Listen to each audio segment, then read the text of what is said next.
Hi guys, આજે હું તમને તલની બરફી બતાવીશ એકદમ સરળ રીતથી અને બિલકુલ ઓછા ખર્ચમાં ઘરે જ તમે આસાનીથી બનાવો.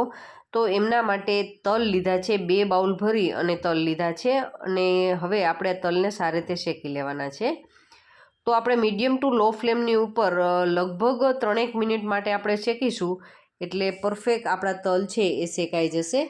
એકદમ આપણે એમને કન્ટિન્યુ ચલાવવાના છે અને જેવી રીતે એ ફૂટવા લાગે એટલે એ પરફેક્ટ થઈ ગયા સમજી લેવાનું છે. હળવો એવો જ આપણે એમનો કલર ચેન્જ કરવાનો છે અને બસ એ રીતે શેકાઈ જાય ત્યારબાદ આપણે એમની પ્રોસેસ કરવાની છે આગળ.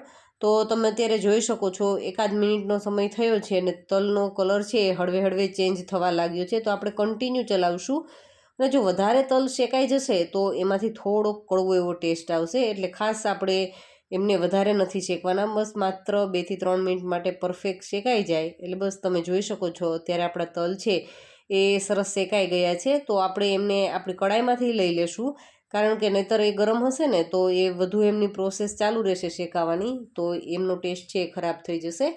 અને એમને લગભગ 10 મિનિટ માટે ઠંડા કરી લેવાના છે, એટલે એકદમ એમાંથી વરાળ નીકળી જાય ને થોડા એવા ઠંડા થઈ જાય ત્યારબાદ આપણે એમને મિક્સી જારની અંદર ટ્રાન્સફર કરી લેશું અને આપણે એમને દળી લેવાના છે. તો આપણે એમનો ફાઇન પાવડર નહીં કરીએ, આ રીતના અધકચરા જ આપણે વાટવાના છે. તમે જોઈ શકો છો અધકચરા એમાં આખા તલ પણ દેખાય છે, તો એ ખૂબ જ સરસ લાગશે. તો હવે આપણે એક કડાઈની અંદર 1 ચમચી જેટલું ઘી લીધું છે અને ઘીને આપણે હળવું એવું ગરમ થવા દેશું અને ત્યારબાદ એમની અંદર 1 બાઉલ, આપણે 2 બાઉલ તલના હતા ને તો એમની અંદર આપણે 1 બાઉલ ગોળ એડ કર્યો છે અને ગોળ છે એ દેશી ગોળ છે. કોઈ પણ તમે ગોળ છે એ લઈ શકો છો, કોઈ સ્પેશિયલ ગોળની આમાં જરૂરિયાત નથી. અને એમાં લગભગ 4 થી 5 ચમચી જેટલું પાણી એડ કર્યું છે, જેથી કરી અને ગોળને પીગળવામાં એ મદદ કરશે. તો બસ હવે આપણે આમને કન્ટિન્યુ ચલાવીશું અને અત્યારે તમે એમને મીડિયમ ફ્લેમ પર આ રીતે થવા દેશો તો ચાલશે. એટલે લગભગ 1 થી 2 મિનિટ જેટલો સમય થશે ને એટલે આપણો ગોળ છે એ સારી રીતે પીગળી જશે. તો બસ જો આ રીતે આપણો ગોળ છે એ પીગળી ગયો છે. તો હવે આપણે આ પ્રોસેસ છે થોડી હાઈ ફ્લેમ કરી અને કરી શકીએ છીએ. આપણે થોડું એવું ઘટ કરવાનું છે. આમની કોઈ આપણે ચાસણી જેવી રીતે આપણે ચીકી બનાવતા હોઈએ અને ચેક કરીએ છીએ એ રીતે આમાં કરવાની જરૂર નથી, એટલી બધી ઘટ નથી કરવાની, કારણ કે આપણે ચીકી નથી બનાવતા. આમનો ટેસ્ટ છે બરફીનો આપણે જે તલની સાની ખાતા હોઈએ છીએ.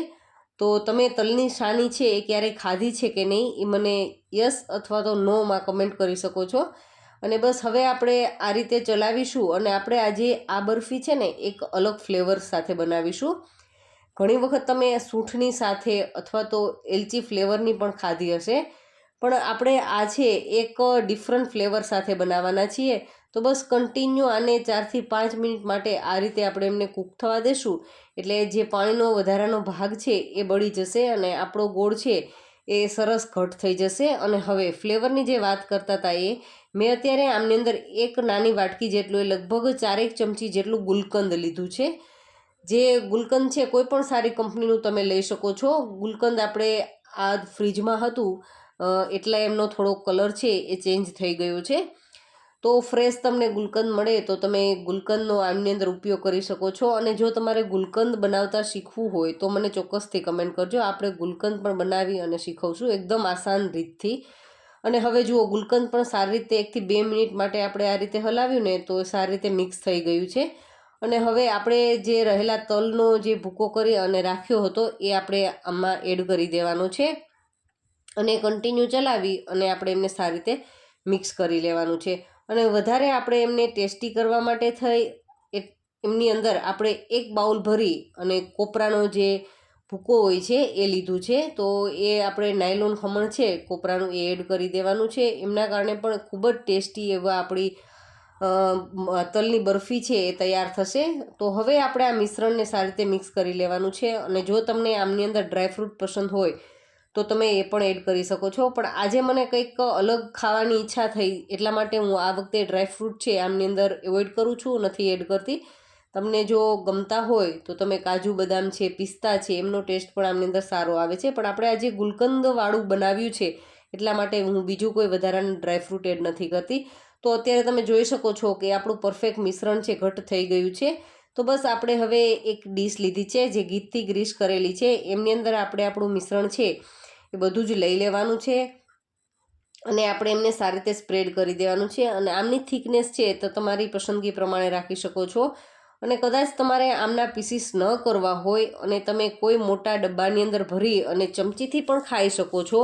આપણે આ છે વધારે આપણે એકદમ કઠણ નથી કર્યું, થોડું એવું ઢીલું જ રાખીશું જેથી કરી અને સાનીનો જેને ટેસ્ટ ગમતો હશે તો એમની ફિલિંગ પણ આવશે આ ખાશો એટલે. અને હવે મેં ઘીથી ગ્રીસ કરેલું એક બાઉલ લીધું જે એનું તળિયું છે એ સપાટ છે. તો બસ એમની મદદથી આપણે એમને સારી રીતે ઇક્વલી સ્પ્રેડ કરી લેવાનું છે અને ઉપરથી હળવા હાથથી પ્રેસ કરી દેવાના છે. અને જો આની ઉપર તમે અત્યારે આ બેઝ ઉપર પણ ડ્રાયફ્રૂટ છે એડ કરી શકો છો. અને બસ હવે આમને 4 થી 5 કલાક માટે આપણે ઠંડુ થવા દેશું. અને 4 થી 5 કલાકના સમય બાદ એ ઠંડુ થઈ ગયું છે અને હવે એમના પીસીસ પણ આસાનીથી થઈ જશે. અને મેં તમને કીધું એ મુજબ તમારે એમના પીસીસ ના કરવા હોય તો પણ તમે ડબ્બામાં ભરીને પણ ખાઈ શકો છો. અને હવે આપણે એમના પીસીસ થઈ ગયા બાદ આપણે એમને અનમોલ્ડ કરવા માટે થઈ અને આ રીતે ગેસ પર આપણે રાખી દઈશું પ્લેટને, એકદમ લો ફ્લેમ કરી લેશું. અને બસ આ રીતે આપણે અડધીક મિનિટ માટે ચલાવીશું ને એટલે પરફેક્ટ તળિયેથી આપણી આ જે છે બરફી એકદમ સરસ છૂટી થઈ જશે, જેથી કરી અને એમને કાઢવામાં પણ આપણે એકદમ આસાની રહેશે. જો તમને આજની આ રેસીપી છે એ સારી લાગી હોય તો વિડીયોને ચોક્કસથી લાઇક કરજો અને તમારા ફ્રેન્ડ્સ અને ફેમિલી જોડે પણ તમે શેર કરતા રહેજો. અને હજુ સુધી આપણી ચેનલને સબસ્ક્રાઈબ ન કરી હોય તો ચેનલને પણ ચોક્કસથી સબસ્ક્રાઈબ કરી લેજો. અને આવા અવનવા વિડીયો જોવા માટે નીચે આવતા બેલ આઇકનને પણ જરૂરથી પ્રેસ કરજો. Thank you.